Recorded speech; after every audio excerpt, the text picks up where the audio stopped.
Hey guys কি খবৰ আপোনালোকৰ আশা কৰোঁ সকলোৰে ভাল। আজি আমি গৈ আছোঁ এটা নতুন বস্তু আপোনাক দেখাবলৈ। আজি আমি খাবলৈ লৈছোঁ আম, কাৰণ আমৰ বতৰ, গাঁৱৰ পৰিৱেশ, গাঁৱত এতিয়া আম খাব লাগে পথাৰত সকলোৱে। কেনে আম খাবানে আজি? আম খাম। মজা, আমি আম খাম সকলোৱে আজি। এই বিকাশ আহি আছে, বিকাশ আম খাব লাগে। আমাৰ গাঁওখনৰ ৰাস্তাটো চাই লওঁ এবাৰ। আমাৰ এইটো পথাৰত অহা ৰাস্তা। এইফালে এইবিলাক ঘৰ বনাই আছে, এইফালে পথাৰত ইমান ভৰ দুপৰীয়া ৰ'দ দিছে, মানে কি ক'ম আৰু কথা।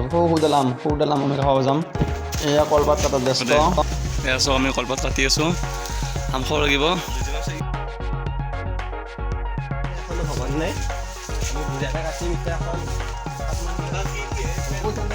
নেক্সট সি খাবলৈ ভয় কৰে, মই কাটিলোঁ।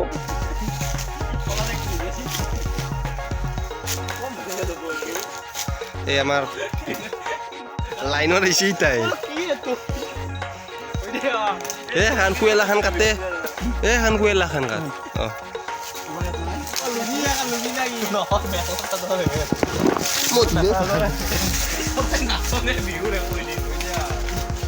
কলপাত এতিয়া আম খাব। বিকাশ আম খাবনে? সুমন আম খাবনে? আজি সকলোৱে যাই আছোঁ পুৰা এনজয় কৰি আম খাব। তো চাওক ভিডিঅ'টো কেনে মজা হ'ব। আমি আম পাৰিম, এতিয়া গছত উঠিম, আম খাম।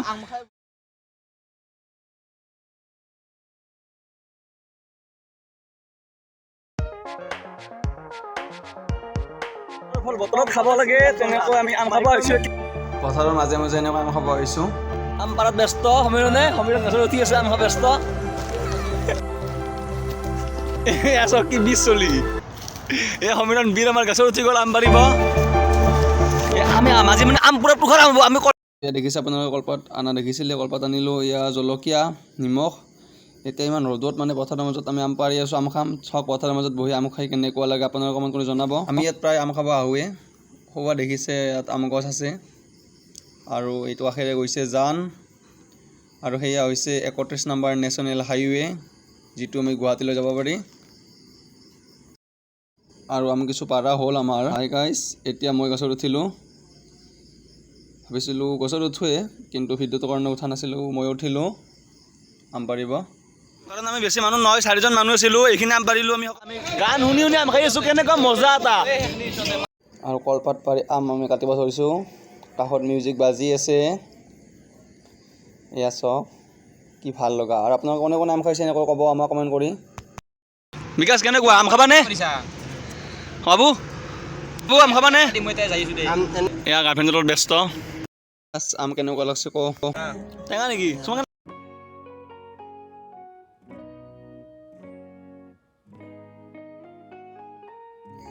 মজা। আপোনালোকে আম খাইছে আমাক জনাব কমেণ্ট কৰি। Thank you. এতিয়া আমি আম খোৱা হ'ল, এতিয়া আমি ঘৰলৈ যাম, আৰু নেক্সট ভিডিঅ'ত লগ পাম। ভিডিঅ'টো কেনে পালে লাইক শ্বেয়াৰ কমেণ্ট কৰি জনাব। এতিয়া বাই বাই, আহিছোঁ।